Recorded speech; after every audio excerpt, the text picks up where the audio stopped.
NTV news P news కి స్వాగతం.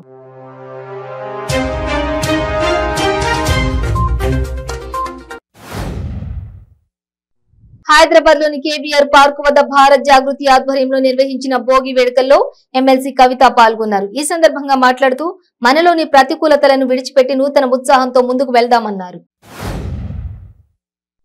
సంక్రాంతి పండుగను కుటుంబ సభ్యులు బంధువులతో కలిసి జరుపుకునేందుకు తెలుగు ప్రజలు సిద్ధమయ్యారు. పండుగ కోసం విజయవాడ, హైదరాబాద్ నగరాల నుంచి సొంతూళ్లకు వెళ్తున్నారు. చిత్తూరు ప్రభుత్వ ఆసుపత్రిలో మరోసారి డాక్టర్ల నిర్లక్ష్యం బయటపడింది. ఎముకల సర్జరీలలో వాడే ప్లేట్లను కూడా సమకూర్చుకోకుండా ఆపరేషన్ ప్రారంభించి ఆ ప్లేట్లు లేవని డాక్టర్ ఆపరేషన్ ను నిలిపివేశారు. జనసేన అధినేత పవన్ కళ్యాణ్ రణస్థలంలో నిర్వహించిన యువశక్తి సభపై రాష్ట్ర ఉప ముఖ్యమంత్రి కొట్టు సత్యనారాయణ స్పందించారు. పవన్ కళ్యాణ్ మాట్లాడిన మాటలు చంద్రబాబు ఇచ్చిన స్క్రిప్ట్ లా ఉందన్నారు. పల్నాడు జిల్లా తెనాలి పట్టణం నాజారుపేటలో తాళం వేసి ఉన్న ఇంట్లో చోరీ జరిగిన కేసులో నిందితులను అరెస్ట్ చేసినట్లు డీఎస్పీ కె స్రవంతిరాయ్ తెలిపారు. సంక్రాంతి పండుగ సందర్భంగా పెద్దల సమాధుల వద్ద పూజలు నిర్వహించేందుకు గూడూరు జనార్దన్ రెడ్డి కాలనీ సమీపంలో ఉన్న హిందూ శ్మశాన వాటికను పరిశుభ్రం చేయించడం జరిగిందని స్వచ్ఛ ఆంధ్ర కార్పొరేషన్ చైర్పర్సన్ దేవసేనమ్మ వెల్లడించారు. మచిలీపట్నంలో మందుబాబులు వీరంగం సృష్టించారు. ఇంగ్లీష్ పాలెంకు చెందిన ఇలియాస్ అనే వ్యక్తిపై దాడి చేశారు.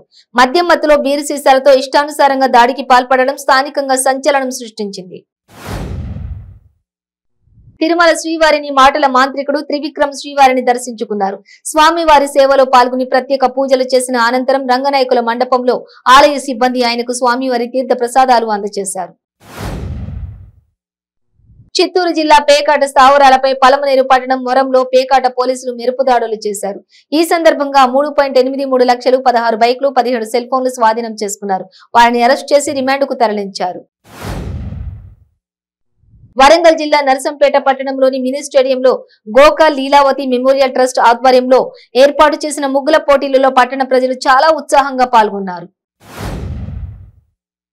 కేంద్రంలో, రాష్ట్రంలో అధికారంలో ఉన్న పాలకులు న్యాయ వ్యవస్థను కించపరిచే వ్యాఖ్యలు చేస్తున్నారని, ఇది మంచి పద్ధతి కాదని ఏపీ సిపిఐ కార్యదర్శి రామకృష్ణ విమర్శించారు.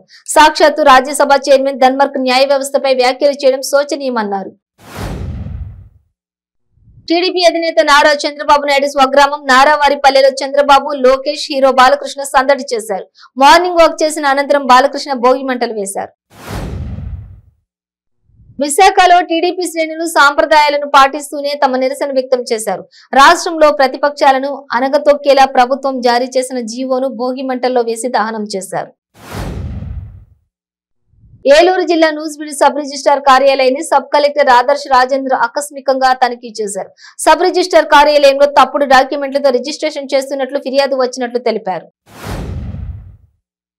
పెదపారుపూడిలో అగ్ని ప్రమాదం సంభవించింది. ఈ ఘటనలో 2 ఇళ్లు పూర్తిగా దగ్ధమయ్యాయి. ఫైర్ సిబ్బందికి, రెవెన్యూ సిబ్బందికి ఫోన్ చేసినా స్పందించకపోవడంతో స్థానికులు ఆగ్రహం వ్యక్తం చేశారు. పల్నాడు జిల్లా సత్తెనపల్లి తాలూకా సెంటర్ లో ఫ్లెక్సీ బ్యానర్ కడుతూ పెద్దమక్కిన గ్రామానికి చెందిన కత్తి శ్యామ్ అనే యువకుడు విద్యుత్ షాక్ కి గురై తీవ్ర గాయాల పాలయ్యాడు. మెరుగైన వైద్యం కోసం గుంటూరు ప్రభుత్వ ఆసుపత్రికి తరలించారు. తిరుమలలో అద్దె గదులు ధరలు పెంచారని కొందరు విమర్శలు చేయడంతో పాటు టీటీడీపై దుష్ప్రచారం చేయడం సరైన విధానం కాదని టీటీడీ ఈవో ఏవి ధర్మారెడ్డి తెలిపారు. జనసేన అధినేత పవన్ కళ్యాణ్ చేసిన వ్యాఖ్యలకు మంత్రి అమర్ కౌంటర్ ఇచ్చారు. విధి విధానాలు, అజెండా లేని పార్టీ జనసేన అంటూ మండిపడ్డారు. జనసేన పార్టీ పేరు మార్చి చంద్రసేన పెట్టుకుంటే బెటర్ అని గుడివాడ అమర్నాథ్ ఎద్దేవా చేశారు. సంక్రాంతి శోభతో విశాఖ వైసీపీ కార్యాలయం కలకలలాడింది. నిత్యం రాజకీయ జీవితంతో బిజీగా సాగే వైసీపీ మహిళా నేతలు సంక్రాంతి సంబరాల్లో పాల్గొని ఎంజాయ్ చేశారు.